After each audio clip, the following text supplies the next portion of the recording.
Ang nakaraan, nakapagdesisyon na si Hyunwook na kailangan niyang sanayin ang kanyang mga kasamahan, dahil kanyang napagtanto na hindi niya kakayanin ang lahat ng mag-isa, at kailangan niya rin ang lakas ng kanyang mga kasama.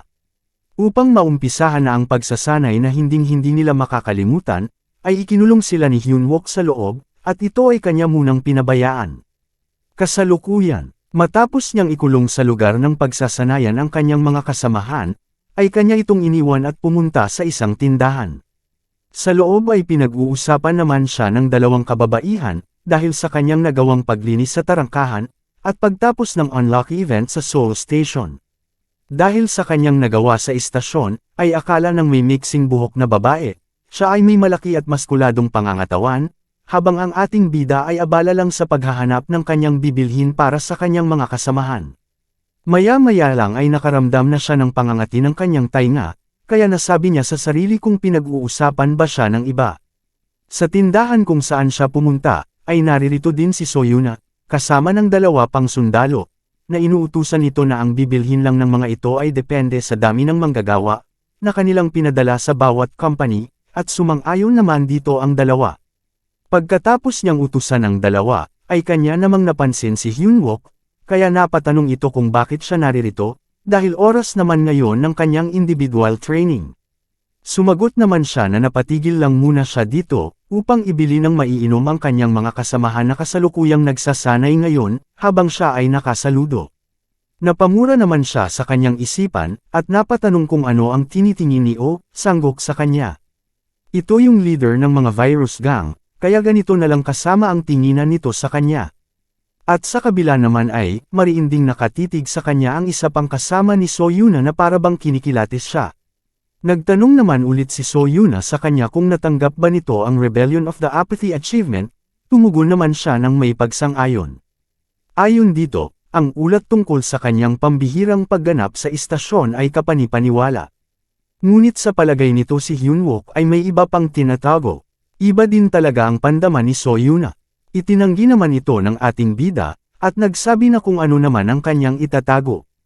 Nang may mapagkunwaring mukha, napansin ni Soyuna ang kanyang bawat galaw ay tumutugma sa mga maaring mangyari, na para bang may alam siya kung ano ang mangyayari sa hinaharap. Kaya nasabi nito na si Hyunwook ay parang may intel o may iba pang layunin na hindi nila alam ang patungkol dito. Kaya bahagyang nagulat naman ang ating bida, at sumagot na lang na hindi niya alam ang pinagsasabi ni Soyuna sa kanya. Ngunit ang nasa isipan niya ay, ipinapahiwatig ba nito na may mga bagay siyang nalalaman tungkol sa kanya. Naputol naman ang kanilang pag-uusap nang may narinig silang isang boses na nagsasabi, na ayaw niyang makipag-usap sa kanya, kaya napatingin sila sa likuran ng ating bida. Nagulat naman si Sang-guk at napasabi sa kanyang kasama, na wala naman siyang sinasabi dito. Napasagot naman ang dalaga na hindi naman siya ang kinakausap nito. Ang kasama pala nilang dalaga ang bigla na lang nagsalita na para bang may kumakausap sa kanya na hindi nakikita. At kanyang tinitigan ang ating bida. Ayon sa kanya, may natanggap siyang announcement mula sa administration office, at pinapapunta kaagad si Hyunwook sa opisina ng battalion commander. Ito ay direktang kautusan mula mismo sa kanilang commander. Sa narinig na ulat ni Soyuna ay nadidismaya naman siyang napasabi na kakaibang timing, at wala namang nasabi si Hyunwook kundi napamam na lang. Pahabol pa niya na dapat daw tandaan ni Hyunwook na, hindi niya man alam kung ano ang layunin nito, ngunit ang kanyang mga mata ay palaging nakatingin sa kanya. Hanggang ma-in love na naman siya. Kaya napasagot na lang ang ating bida na yes ma'am. Magandang araw sa iyo. Mabilis na siyang lumabas mula sa loob ng tindahan at napagbuntong hininga dahil kamuntikan na talaga siyang mapasubo kay Soyuna. Subalit ang kanyang ipinagtataka, kung bakit siya ipinatawag dahil ang seremonya para sa kanyang promosyon ay sa mga susunod na araw pa naman. Habang siya ay nasa labas, ay may boses naman siyang naririnig, na nagsasabi, hindi ito matatawag na isang pagsusulit. Nang malapit na siya sa pintuan ng opisina ni Battalion Commander ay narinig na naman niya ang katagang, kung ipapadala nila ang kanilang mga tauhan, ay siguradong lahat sila ay mauubos lang. Kaya ang ating bida ay kumatok na lang sa pintuan habang nagtataka, kung ano na naman kaya ang ibig sabihin ng mga narinig niya. Sa kanyang pagpasok ay kaagad naman siyang sumaludo at nagsabi na ipinatawag daw siya. Kung saan nagtaka naman siya kung bakit naririto ang Brigadier General na si Choi Jong-chol. Seryoso naman siyang napatingin sa ating bida, at nagsabi na sa wakas ay naririto ka na. Kanya na itong hinarap, at pinigilan si Battalion Commander sa pagsasalita at siya na daw ang magpapaliwanag sa ating bida. Wala nang sinayang na sandali, ay kanya nang sinabi na, ang isang kulay pulang tarangkahan ay nagbukas sa silim ilang araw na ang nakalilipas. At ang Blue Flower Guild ang may karapatan sa pag-raid dito. At ito ang naging sitwasyon ng Blue Flower Guild sa loob ng tarangkahan na ito. Kung saan kahit sila ay magkakasama, kapwa pa rin silang nagpapatayan sa isa't isa, na parabang sila ay nababaliw na. Kaya pilit silang pinapatigil ng kanilang leader, dahil sila ay nasa iisang guild lamang. Ngunit maging siya ay inatake na rin ng kanyang mga kasama, kaya wala na siyang magagawa kundi mapatakbo na lang, upang sarili ay maisalba. At kanya itong tinanong na kung ano na ba ang nangyayari sa mga kasama niya, ang mga ito ba ay nababaliw na. At buong lakas na tumakbo na pilit niyan inilalayo ang kanyang sarili sa mga ito. Ngunit sa huli ay inabutan pa rin siya, kaya napasigaw na lang siya habang kinakaladkad ng kanyang mga kasama. At ang pagkamatay ng buong Blue Flower Guild 3rd Strategy Team ay kinumpirma. At simula sa araw na ito ang pulang tarangkahan ay itinalaga na bilang Level 3 Trouble. Ang isang tarangkahan ay itinataas sa Level 3 Trouble, kung ito ay nabigong linisin sa ikatatlong pagkakataon. Kaya ito ay hinuhusgahan na ang kapasidad ng ipinadalang pangkat ay kulang. Sa ganitong antas, kung saan ang 2 o 3 pangkat ay kailangan sa pagresponde ng sama-sama. At bigla na lang nagkaroon ng bahagyang katahimikan sa loob ng opisina kung saan silang tatlo ay nag-uusap. Maging si Hyunwook ay nagtataka, dahil wala naman siyang naaalala na ganitong insidenteng tulad nito na nangyari. Pagkatapos ng saglit na katahimikan ay muling nagsalita ang general, na mayroon itong level 18 pababa na restriction, at may limit na 30 na manlalaro lamang. Ito ay sinasabi na isang zombie dungeon, kung saan hindi ka maaring umalis kung hindi mo ito nalilinis. Kaya naalala ng ating bida ang isang nilalang na may kakayahan na magpalabas ng mga zombies, na walang iba kundi ang isang necromancer. Kung saan napatanong na lang siya sa sarili na, posible ba na ito ay ang necromancer, ang commander ng mga undead army? Naputol naman ang kanyang pag-iisip at nakinig muli sa sinasabi ng general, na ang mga arroganting Blue Flower Guild ay isinakripisyo ang marami sa kanilang mga rookies, at sila ay nabibigo pa rin. Ang dungeon raid ay nahulog sa ilalim ng kanilang jurisdiction, kaya ang militar ay hindi na kailangang makisali. Ngunit masaya nitong sinasabi, na, ito ay naniniwala na si Hyunwook ang tamang tao para sa trabahong ito. Kung saan plano pa sanang tumutol ng battalion commander, ngunit mabilis naman siyang sinupalpal ng general. Kaya wala na siyang magawa kundi ang itikom ang kanyang bibig at manahimik na lang. At kanya na lamang tinanong si Hyunwook na kung kakayanin ba nitong panghawakan ang ganitong kaganapan. Hindi naman kaagad nakasagot si Hyunwook dahil sa kanyang isipan na hindi ito nangyari sa kanyang nakaraang buhay, gayunpaman, kung ito ay mga zombie, ito ay mayroong kinalaman sa necromancer. Kaya siya lang dapat ang gumawa ng pagsalakay. Pagkatapos niyang mag-isip ay matapang siyang tumugon, na tinatanggap niya ang hamon, at papasukin niya ang pulang tarangkahan sa sarili niya. Kaya ang battalion commander ay bigla na lang napangangahabang ang general naman ay natutuwa. At sinabi nito na alam niyang may lakas ng loob ang ating bida. Ngunit may isang bagay naman na pumasok sa kanyang isipan, na bago ang lahat ay kailangan niya munang makuha ang gusto niya. Kaya kaagad na niyang sinunggaban ang pagkakataon, upang sabihin, na sa kanyang palagay ito ay magiging mahirap na gawin ang pagsalakay gamit lamang ang mga armas na meron siya ngayon. Nang may masamang ngiti, lakas loob niyang sinabi na, kung kanya lang makukuha ang failnote nito, na kanilang pinag-usapan kamakailan lang, ay sigurado siyang magtatagumpay sa kanyang pagsalakay. Ang failnote, o failnote ay isang one-shot arrow na hindi nagmimintes, at sinasabi na ito ay ginamit ni Sir Tristan, ang taong nagpakita sa Legend of King Arthur. Sa kabila ng napakalaking katumpakan nito, at may kakayahan na ipawalang bisa ang mga mahika, ito ay mahirap na maibalik sa oras na ito ay magamit, kaya ito ay praktikal na ginawa bilang armas na isang beses lang pwedeng magamit, na kahit na ang Brigadier General ay pinahahalagahan ito, na parang isang huling paraan. Subalit sa kamay ng isang manlalaro na katulad niya, na kayang magkontrol ng mga metal, ito ay magiging ibang usapan na. Sa kanyang itinura, ang general naman ay nabigla, na para bang hindi nito inaasahan na ito ang sasabihin ng ating bida. Ngunit bigla naman siyang napangisi, at sinabi na ito ay magiging isang kasunduan, at hindi na isang pabor, kung saan ay dapat nitong ganap na pasanin ang panganib, kung sakaling ito ay mabibigo. At masaya namang sinabi ni Hyunwook na, ang may mataas na panganib, ang ibig sabihin nito, ay may mataas ding gantimpala, tama ba? Sa isip ni Hyunwook, sa isang dungeon raid, ay karaniwan lamang na magpadala sila ng isang opisyal bilang isang leader, kahit ganoon pa man, ang rason ng general kung bakit ang isang ordinaryong sundalo na katulad niya ang ipinadala bilang isang raid leader, ay malamang dahil ito sa kanyang kakumpetensya, na si Yoo Jae-hyuk, ang Blue Flower Guild Master. Kung siya ay magtatagumpay sa raid, ito ay magiging perpektong tagumpay, para sa isang ordinaryong sundalo na katulad niya, laban sa mga mahuhusay na manlalaro ng Blue Flower Guild.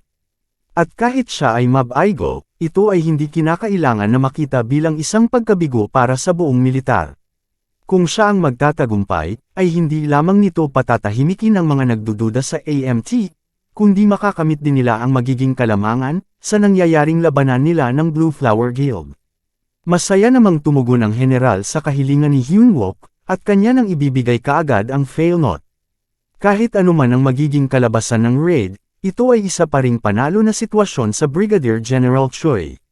Dagdag pa ng general kay Hyunwook, dahil ito ay magiging abala na sa paghahanda para sa raid, kanila muna isantabi ang seremonya ng promosyon nito sa pagiging sarhento, hanggang matapos ang raid.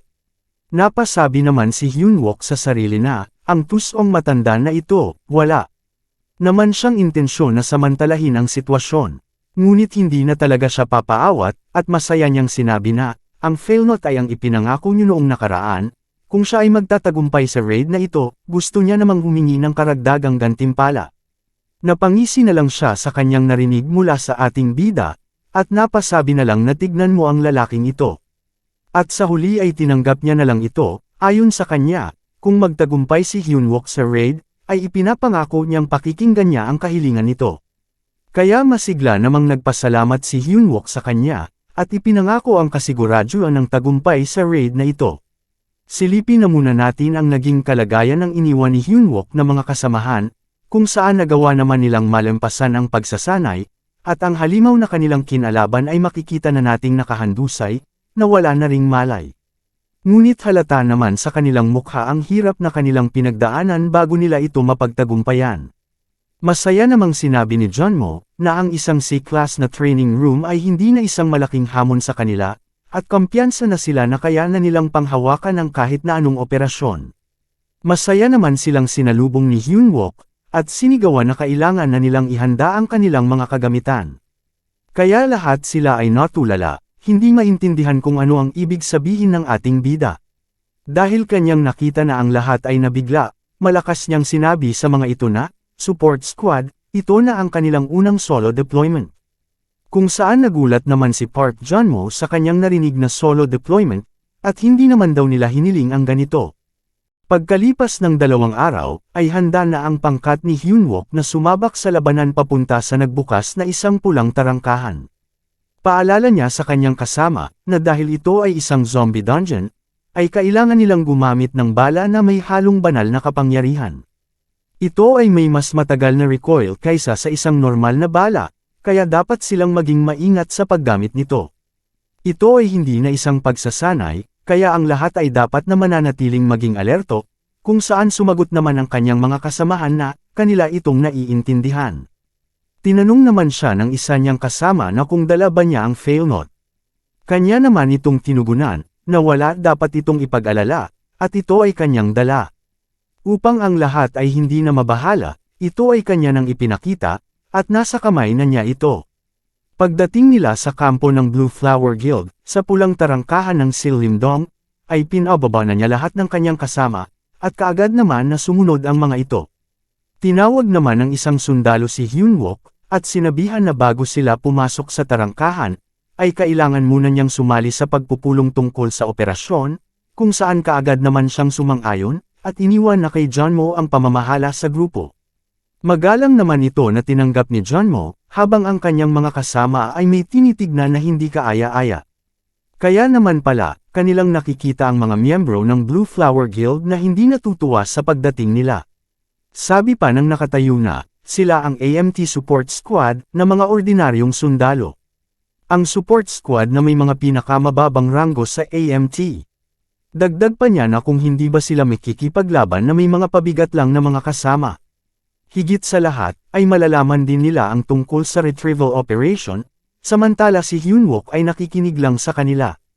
Kaagad naman siyang pinatahimik ng kanilang leader, kaya hindi na niya natapos ang kanyang nais sabihin, at humingi na lang ng pasensya. Mula sa sinabi ng isang miyembro ng Blue Flower Guild, ay nagtataka naman si Hyunwook kung ano ang ibig sabihin ng retrieval operation na kanyang narinig. Ayon sa leader, sa oras na makapasok na sila sa tarangkahan, ay kanilang itatapon ang pangkat ni Hyunwook, at magpapatuloy sa kanilang sariling layunin. Sumagot naman ang kanyang tauhan na, pagkatapos ay hindi na makakaligtas ang pangkat ng ating bida. Tumugon naman ang leader na, ang raid ay tungkol sa pagtataya ng kanilang buhay. Kaya dapat din nilang protektahan ang kanilang mga sariling buhay, pahabol pa ng leader. Nakarating na rin si Hyunwook sa silid ng kanilang pagpupulong, ngunit siya ay nagtataka kung bakit si Yoo-hae na lang ang kanyang nakikita. Kaya kaagad siyang nagtanong na kung bakit wala silang ibang kasama, dahil pagkakaalam niya ito ay isang pagpupulong. Kung saan tinitigan muna siya ni Yoo-hae na, at hindi tumugon sa kanyang tanong. Sabi nito, na alam niyang darating si Hyunwook dito, at kanya itong sinumbatan na, kinuha nito ang kanyang business card, habang tinatago ang katotohanan na ito ay isang F-rank. Sinagot naman siya ng ating bida na ito ay hindi niya naman hiningi sa kanya, at sa kanyang isipan, na si Yoo-hae na naman ang nag-abot noon sa kanya, na hindi na inaalam kung ano ang ranggo niya. Hindi naman na ito pinalaki pa ni Yoo-hae na, dahil ito ay nangyari na, ngunit ayon sa kanya, dahil ang pangkat ng ating bida ay isang third wheel lamang sa raid na ito. Ay dapat siguraduhan lang nito na hindi ito magiging sagabal sa kanyang pangkat, sa oras na sila ay makapasok na sa tarangkahan, at wala na daw dapat gawin ang mga ito, at lumayo na lang sa lahat. At ito ang dahilan kung bakit niya ito ipinatawag. Nasabi naman ni Hyunwook sa kanyang isipan, na ito pala ang dahilan kung bakit nila ipinadala dito ang mga ordinaryong sundalo para sumuporta, kaya lang, walang pag-asa na siya ay makikinig kay Yoo-hae na. Sumagot naman si Hyunwook na, ang kanilang pangkat ay may parehong karapatan sa pag-access sa gate tulad ng guild nito. Tama ba ito? Natatawa naman siyang sinabihan ni Yoo-hae na, kung ano ba ang kanyang minumungkahi. Sinasabi ba niya na tatalunan nila ang boss monster? At alam nito na may marami siyang kakayahan para sa isang F-rank, ngunit hindi na nito natapos ang nais nitong sabihin, dahil sumingit na si Hyunwook, at kanyang sinabi, na bakit, ano ba ang mali sa kanyang sinasabi. Pahabol pa niya na kung ito ba ay nag-aalala na sila ay ganap na magtatagumpay sa raid. Kung saan saglit naman siyang natigilan, na para bang matatawa siya sa kanyang napakinggan. Hindi na talaga niya napigilan, at tuluyan nang ang pinagtawanan ang mga sinabi ni Hyunwook. At sarkastiko niya itong pinagsabihan, na akala mo ba ay muli kang suswertehin katulad ng iyong ginawa sa Seoul Station. Dahil sa mga narinig niya mula kay Yoo-hae na, ay unti-unti siyang naglalakad papalapit dito. At sa kanyang paglapit, ay lakas loob niya itong pinagsabihan na, dahil iyon ay hindi isang swerte. Kung saan nagalit naman siya sa ginawa ni Hyunwook na paglapit sa kanya, at kanya itong pinagbantaan, na kung talaga bang humihingi ito ng isang kamatayan. Ayon sa kanya, kung kamatayan lang naman ang gusto ng ating bida, bakit hindi na lang ito pumasok bago sila? Kanya rin itong sinabihan na 3 sa taon ito ang nag-aasam ng top 100, ang sumali sa raid na ito. Kaya umalis na lang ito sa kanilang daraanan, at huwag nang maging sagabal sa kanila. Nagulat naman si Hyunwook, dahil hindi niya inaasahan na hindi nito papatulan ang kanyang panunukso. At kanyang naisip na ang retrieval operation na kanyang napakinggan, ay mayroong bagay patungkol dito ang hindi niya nalalaman. Kaya kanya naman tinawag ang papalayo ng si Yoo-hae na, at kaagad naman itong lumingon sa kanya. Lakas loob niya itong hinamon sa isang pastahan, na kung magagawa niyang talunin ang boss monster, bago pa man ang pangkat nito, ay ibibigay nito kung anuman ang kanyang hilingin. Kung saan natuwa naman dito si Yoo-hae na, at naging interesado sa iminungkahi ng ating bida. Mayabang naman niya itong tinugunan, na sa kanyang tingin ay hindi naiintindihan ni Hyunwook ang magiging taya sa paghamon sa kanya ng pastahan. Kung siya ay mananalo, kukunin niya ang buhay nito, tapos tatanggapin na niya ang pastahan. Matapang naman siyang sinang-ayunan ng ating bida at silang dalawa ay nagkatinginan na ng seryoso sa isa't isa. Sabay sabi sa sarili na, hindi man niya alam ang tinatago ni Huhina, ngunit kung meron man silang pinaplano sa loob ng gate, ay kanya itong tatanggapin. Ano kaya ang naghihintay na kapalaran sa kanilang pagpasok sa isang pulang tarangkahan? Sabay-sabay nating aalamin iyan sa mga susunod pang kaganapan, kaya mangyaring maghintay lang at mag-abang-abang, dahil lalabas na lang iyan ng hindi mo namamalayan. Maraming salamat mga boss, sa susunod muli.